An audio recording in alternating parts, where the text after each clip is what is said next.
Hello, and welcome to the Beyond Borders podcast, the podcast that explores topics related to international trade. This podcast is brought to you by Buckland. For over 70 years, Buckland has been working to help companies across the world experience global trade in a better way.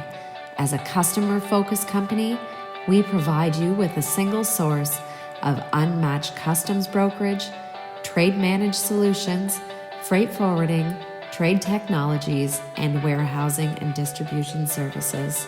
I'm your host, Jenny Kaus, and today I'm speaking with our very own Anka Wimbush. Anka is the National Account Manager at Buckland and holds her Certified Customs Specialist designations in both Canada and the United States. Anka has a depth and breadth of knowledge regarding brokerage and logistics gained over her 20 years in the industry. Anka works diligently to create lasting relationships with her customers.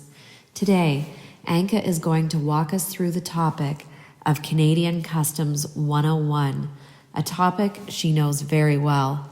Welcome to the podcast, Anka. Thank you for having me, Jenny. Okay, so we are discussing importing into Canada, and let's get right to it. I'm going to mention kind of what we're going to be talking about, what the scope of this conversation is.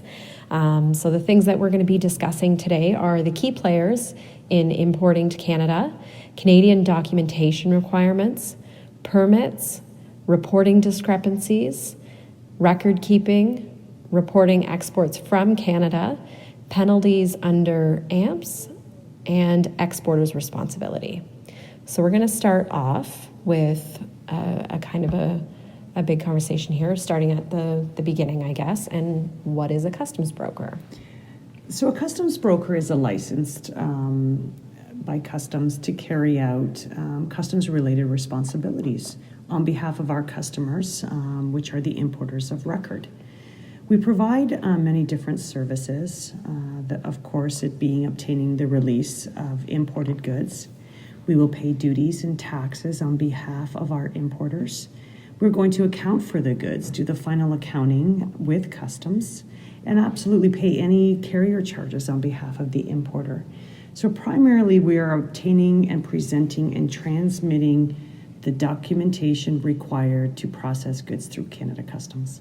Okay, so I think if I'm hearing that right, a customs broker is the person who kind of becomes the conduit between the person doing the importing and the government and the related agencies. So it's someone to kind of handle those middle stages for you. Is that correct? Absolutely. It's a partnership. Okay. As a broker, you build a partnership with the importer of record, just so that they have that comfort level to know that their broker is working at the highest level of compliance when processing their entries. Okay, that's great. So, we talked about the importer and dealing with the government and a customs broker being that middle person.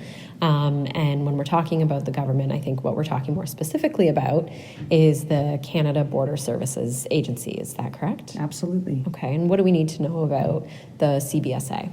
Yeah, so the Cbsa, they are the government obviously responsible for ensuring compliance with Canada's tax, trade, and border regulations. There are many different divisions and departments within Cbsa. If you're looking at the Canadian Food Inspection Agency, Natural Resources, etc. But Customs, they will review all the documentation that the broker presents. And they do have the right to deny any access into the country. They can seize the goods if they do not believe that it would be, or if they believe actually it would be harmful to Canada. Wow. Okay. Great. So I think I heard you mention the term importer of record. Is that something you can explain? Yeah. So the importer of record is the company that is liable and responsible for all the payment of duties and taxes to the Canadian government. So a broker will process the shipment, we do the calculations. However, the importer of record is the one that is liable for taxes Okay. Do So is that the person doing the importer, or is the broker the importer of record? It is the actual company that's importing the goods into Canada. Okay. Yeah, we also have non-resident importers. So you can have a U.S. company import goods into Canada Okay. as a non-resident. So it's a company just wanting to take full responsibility of getting the goods to the final destination within Canada. Okay, great. So when we're talking about the importer of record, what sort of regulations and responsibilities? Is there anything else that we need to know about that? Well, it is very important that the importer also understand, which we'll get further into conversation, is there's regulations that they must follow in regards to record keeping. And this is where the partnership is really important with choosing the correct broker, as the broker is submitting data, elements, and information on behalf of the importer of record. However, the liability is on the importer of record. Right. So we want to ensure that the broker is giving very good data on their behalf. Absolutely. Okay, so you're talking about that data. I'm wondering about what are the documentation requirements involved with this process? Sure. Customs has their own invoice that can be completed called the Canada Customs Invoice, also known as a CCI as an acronym. Many times we see commercial invoices, which is also acceptable as long as all the pertinent information that's on a Canada Customs Invoice is listed on a commercial invoice. For example, primary data elements is value, origins, weight, descriptions, who the seller is, who the buyer is, to be able to process the shipment. Okay, great.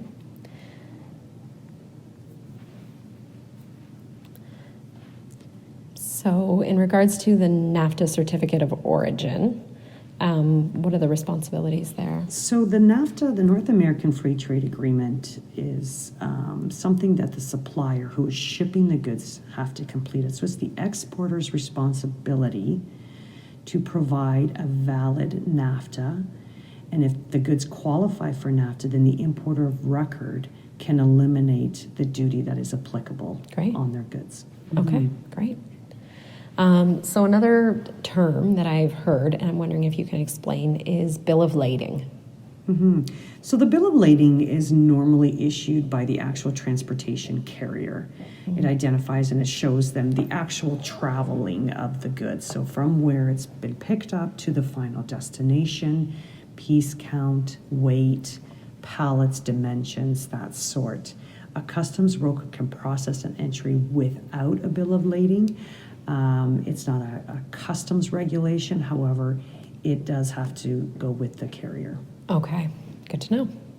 And what about a B13A export declaration? Yes, this B13s is a filing that must be done. Any goods that are leaving Canada, destined for any country except the United States. Oh, okay. So if you have goods valued over $2,000 Canadian, our Canadian government wants to know what is leaving the country that's valued over $2,000, where it's going to.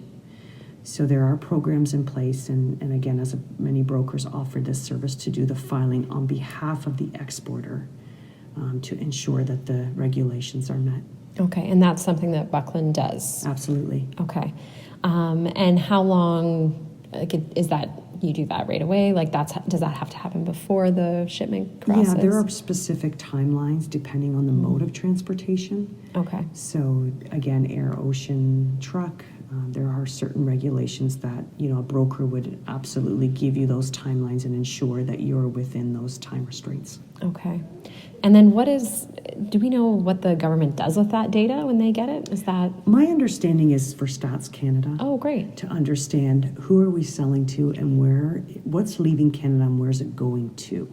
Absolutely. So a lot of those statistics we see released on trade data, I'm guessing that's where a lot of that would be populated from. Absolutely. Absolutely. Okay, so in regards to import permits and special permits, what can you tell us? Right. So Customs has kind of done away with actually filling out permits, Right. actual permit certificates that we used to do for steel, etc.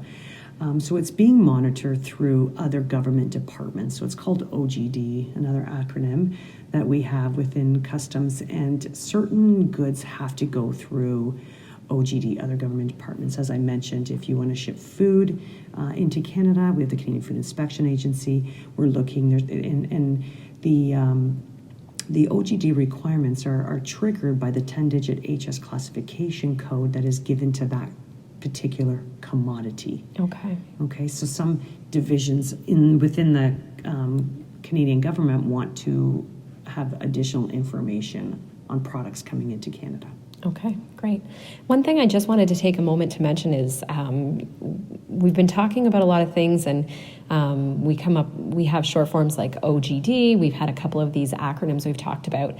And I just wanted to mention that on the buckland.com website, if you look under the learning section, there is a guide there for common logistics acronyms, and you'll see terms like OGD and AMPS, like those different ones that we've spoke about today. So feel free to visit buckland.com to get your copy of that and download that today. It's a great way to kind of have a high-level look and be able to reference that to know what a lot of these terms that are thrown around when we're talking about importing and exporting. So just had to mention that that's a resource for folks. Okay, so release and accounting for shipments. Mm-hmm. So, of course, our first priority is to release the goods so that the driver can cross the border. Mm-hmm. Okay, we want to get that release so he can continue and do the final delivery. As a broker, our responsibility as well is to actually account for the goods. Right. Okay, which means that we have to calculate the duties and taxes applicable and ensure that those are paid to Canada Revenue. Okay, so what do we know about record keeping? We mentioned that, clear records need to be kept. Can we talk a little bit more about that? Absolutely. As a broker, we must keep records on behalf of every importer that we've processed. Mm-hmm. So it is the same regulations that an import of record has. So we must keep records within Canada 6 years plus current. 6 years plus current. Correct. Okay, great. And customs is very particular on that, and that is where they can actually apply AMPS penalties, which we'll discuss later, but it is very important to ensure that the importer has copies of it, and of course your broker as well. Okay, so it's not a matter of, your goods cross the border and they're done. You definitely want to keep You absolutely want to keep it because they can come back and request data for the last 4 or 5 years. Okay, good to know. Mm-hmm. So you briefly just touched on the penalties there, and that's the Administration Monetary Penalty System, or AMPS. Can you tell us a little bit more about that? Yes, AMPS was implemented. It's been a while now, and they've implemented that. Instead of giving warnings anymore where they would tell the importer or the broker, hey, you should be keeping records, or you didn't do this right, or didn't do that right. And, it just kind of fell on deaf ears. So they thought, what, maybe we should put some monetary penalties in place, and importers will start listening and taking it possibly a little more seriously. Absolutely. And I've seen penalties given out. Again, there was a big issue in the B13s where penalties were provided to exporters as they did not file them for goods going into Mexico. Okay. Right? So then they're like, hey, now they'll never make that mistake again. But unfortunately, they had to pay for that. Wow. Mm-hmm. And what's kind of the range of the penalties? Oh goodness, from $100 up to $25,000. Wow. It can be. Yeah, they've tiered it, so it again it depends on how many offenses, I'm going to call it, that you've had. Mm-hmm. They've been able to mitigate some of them and prove possibly that it was completely not. Yeah. So I guess this is one of those times when you would want to have a good broker working with you to make sure that you're not left open to these sorts of things. And brokers are not exempt to AMPS. Okay. They are applicable to the customs broker as well. Wow. Okay. Mm-hmm. Good to know. So we talked about items crossing the border, and I'm wondering if maybe we can chat a little bit more about border security. Absolutely. Border security, as everyone is aware, has really tightened. There are more regulations than ever before. Being in the industry this long, I can really say that they've come down with a lot of regulations and a lot of programs. And I'm happy to say Buckland has voluntarily been certified for Ctpat and Pips. These are all top security certs that we have on within our company. There are certain lanes called fast that you may see the signs when you're crossing the border. They again Nexus lane, that you'll see where you're a trusted traveler. Many programs are out there. They are voluntary. I've not seen them become anything mandatory. But when you have these certifications, then customs is a little more lenient. Okay, that's good to know. And when did security tighten up in this way? I'm going to have to say it's the post 9/11, and I know a lot comes back to that. But honestly, that's really when we started seeing tighter regulations. Absolutely. Okay. And I mean, with the span of time that you've been in the industry, I mean, you will have seen things before and after 9/11. Oh, absolutely. We would have customers where they would just take their product and put it in their trunk and cross the border and go sell the goods into the United States, or come into Canada and sell them. And not so much anymore. No. They want to know who's coming in what vehicle and what's on that truck way before you even pull up to the booth. Absolutely. And you mentioned Ctpat and Pips, and I'm just wondering if you can just tell us what those acronyms stand for that you mentioned, because folks might know. The Canadian version, so the U.S. is Ctpat. Oh, okay. But the Pips too, it's Partners in Protection. Okay. So again, complete voluntary programs. We do have many importer of record importers actually on the program, and it's customs coming doing on-site visits. How safe is your facility? Wow. Are your doors locked? Coming in and out of your warehouse, who's are there guards? Is there security? Are the doors locked? Who can come in? Things like that. Okay. So it's all definitely hands-on. Great. Okay, well, that's great. Well, thank you so much for taking us through the Canadian Customs 101. I know I definitely learned a lot that I didn't know before. Thank you for helping us out today with that.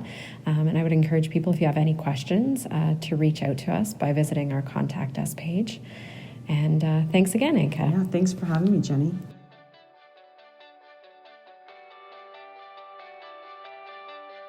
That's the Beyond Borders podcast for today.